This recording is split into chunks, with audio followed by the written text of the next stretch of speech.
Okay, how are we going to make all this tourism possible? Well, this is how we're going to start, is you got to ease up on some regulations. Now, I'm not saying you don't have safety regulations, and I'm not saying people don't pay taxes, okay? Airbnb, if you want tourism to be booming, you got to give people options. A lot of people don't want to stay in a hotel. They want the experience of living like a local. And you know as well as we do, well, most Americans don't know, I know most Americans don't know, that staying in someone's home is what's going to give you the best view. So, you got to ease up on these Airbnb regulations. You can't make it a requirement that the neighbors approve it. You can't make it so incredibly difficult that people have to put up a ton of money. Do you understand what Airbnb is? It's not necessarily a full-time income. It is probably, for most people, very much a part-time income, maybe even more like a part-time income.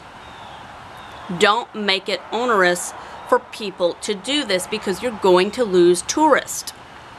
So don't ask someone who's going to rent out part of their house for Airbnb purposes to put up several $1,000s as money they expect to make, because they may not make it at first. It may take a while.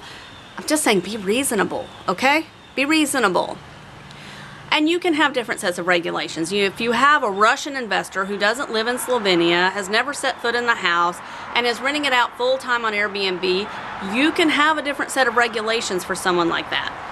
And for everyone, you can have safety regulations.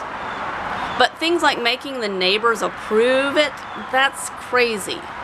Just have regulations that say how many times out of the year, how many nights out of the year, or weeks out of the year you can rent out your home in a neighborhood. And if it's a farmhouse and there aren't neighbors around, then maybe you don't really care.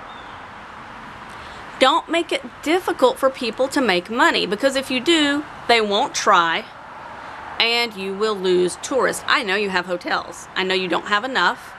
And I know that people will be much more interested in staying with locals.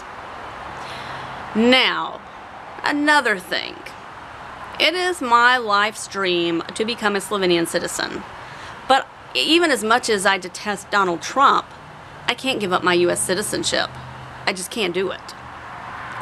So, what are we going to do about this?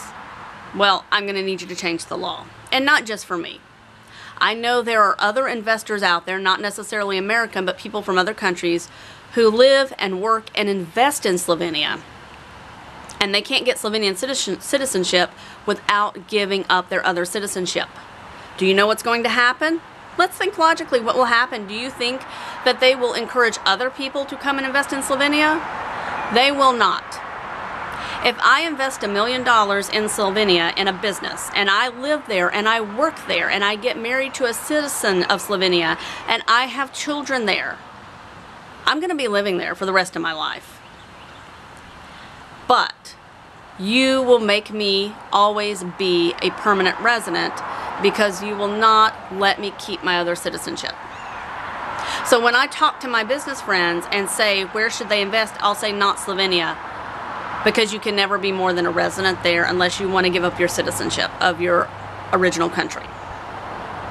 You are making things too difficult and you're driving people away. You've got to embrace the world. You've really got to embrace the world more. Don't let them bully you and take your land like Croatia's trying to do right now. Don't do that. But embrace them and welcome them. Be hospitable. You can have reasonable rules on immigration and on businesses. I'm not saying you should hand out passports left and right, and just because someone invests, they get a passport. But if someone's living there, working there, having children there, marrying a Slovenian citizen, and you're still not going to give them citizenship unless they give up their home country's citizenship, that's crazy. You're just going to drive business away.